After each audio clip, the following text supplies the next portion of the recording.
As much as it pains me to agree with Sage, who says, and I quote, Jays suck, season's over, I cannot argue with the man. He is the voice of reason for now, and the season for the Jays is over. I think we should just take a moment of silence and reminisce at what could have been, but it's not going to get pretty. It's not. The grass isn't greener on the other side. Let's just put it that way. We started off the season against Oakland, then Colorado, and now Chicago. And now we've lost back-to-back games in extra innings, and I don't like it. The Jays are now 4-3. If you told me entering the season that Andres Jimenez and Miles Straw would have the highest OPS on the team, I'd punch you right in the throat. I'd punch you right in the throat and I'd say that's a bunch of bullshit. What's this shit about? But as it currently stands, from an OPS standpoint, these are our best bats. Addison Barger has a 283 OPS. That's not his batting average. It's not his base percentage. It's not slugging. That's his fucking OPS. It's 283. You got to do a little bit better there, kid. Maybe, stop spending so much time focusing on the Pantene Pro V for your hair and focus on, putting some fucking pine tar in your fucking hair and hands and getting the fucking bat on the ball. How's that sound? This ain't no fucking Head and Shoulders commercial, so I've had enough. I've had fucking enough of Addison Barger. The guy needs to start hitting fucking power or just hitting period. Fucking 0.63 fucking average. I can't do it anymore. I can't fucking do it. We'll talk about the Jays offense and what they did today. Wasn't great. George Springer had a hit. Vlad Guerrero had a hit. Addison Barger raised his average to 0.63 with a hit. Alejandro Kirk, 1 for 4. Got injured, and it looks like he could be out for a month if it's broken. I believe it was on a foul tip or something. I don't know what the fuck happened exactly, but if Alejandro Kirk is injured, I have no idea who the fuck is coming up for Kirk. I have no idea. We'll stay tuned there. Heineman can at least man the fort a little bit. I'm not too concerned if it's a short-term injury. Hopefully it's just a couple weeks. Varsho had a hit. Oh, good for you, Varsho. You're up to a 477 OPS. Congratulations. Fucking Okamoto fucking had 4 strikeouts and 4 at-bats. Like, what the fuck is this shit about, man? And then Ernie Clement had a hit, and Andres Jimenez had a hit. So, garbage. Andres Jimenez hit a home run. Andres Jimenez has more home runs right now than Vladimir Guerrero. Let me say that again. Andres Jimenez has more home runs than Vlad Guerrero. So you're right, Sage. The season's over, and it's just. I think it's maybe it is time to delete the league. Maybe the league has run its course, and it's a bad omen for the Jays. Well, let's take a look at the Jays pitch and see how they did. Dylan Cease was just okay. 4 1/3. Didn't have his command. 3 walks, 6 strikeouts, 2 earned runs. It's not terrible. It's not great. I need my pitcher getting at least 5 innings. At least 5 innings. I do need that. So it's a C negative start. D plus, something like that. Braden Fisher was effective, an inning and 2/3 with 3 strikeouts, no earned runs. In fact, the rest of the way, there were no earned runs.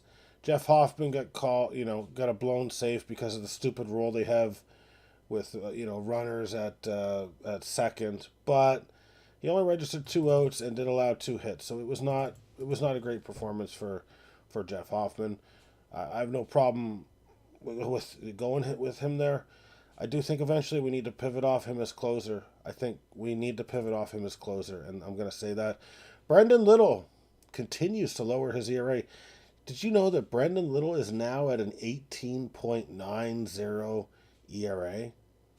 It's quite an improvement from the 47.5 he was at the other day. So we got to tip our hat to Brendan Little. He's doing the best he can.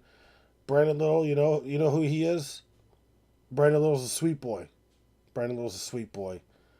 Much like that quarterback, Zach Wilson or something like that?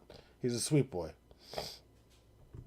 Sage says, thank God, deleting the league now. Now, we are going to go over some other stuff before we go into the deletion of my creation, the Pete Rose Bowl cut. So, it looked like Alejandro Kirk was in noticeable pain. A foul tip deflected off his mitt.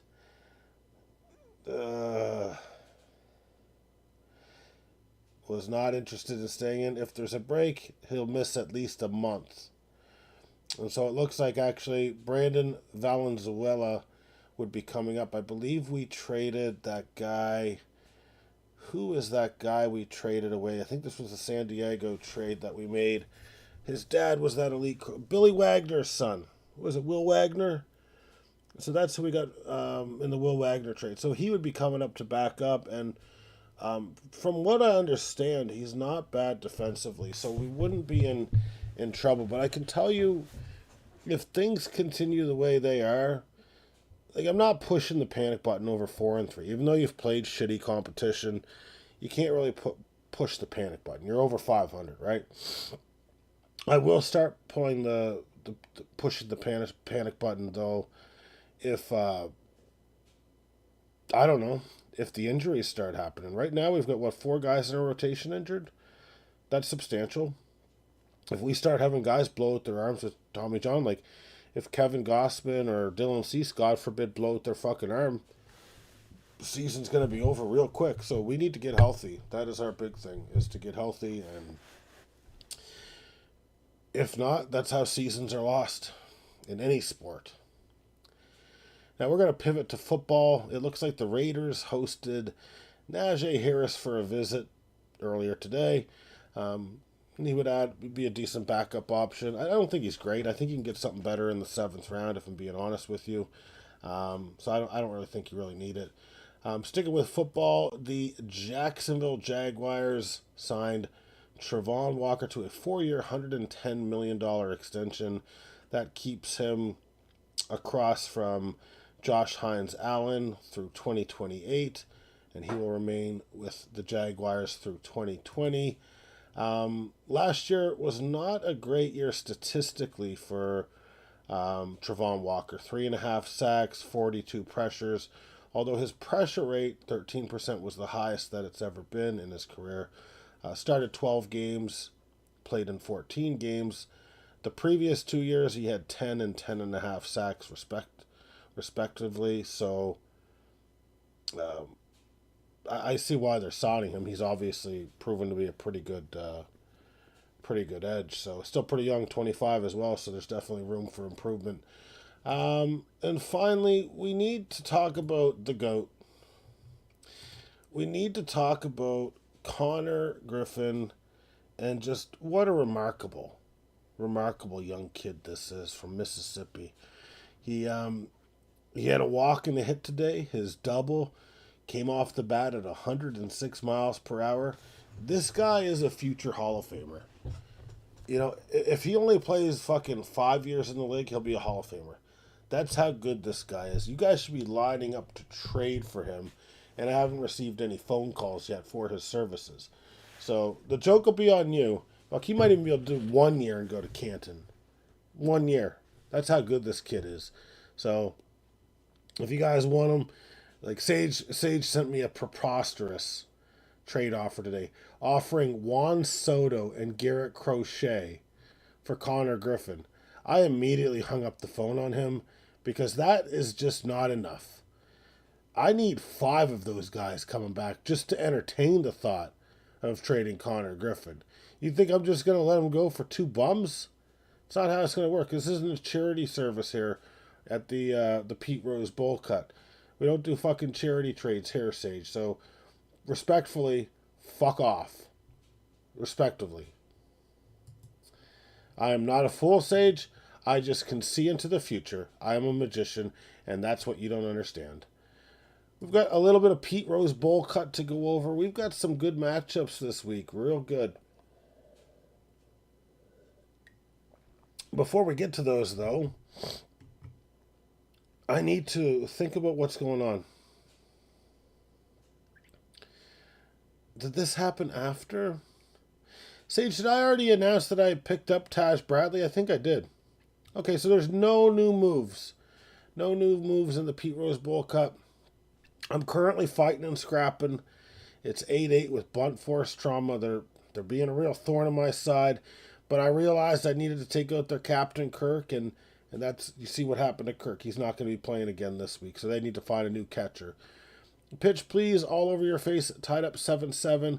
Tommy Callahan's Auto Parts in line for a very big win. He knows he needs to get them early to gain ground on me because of all my injuries.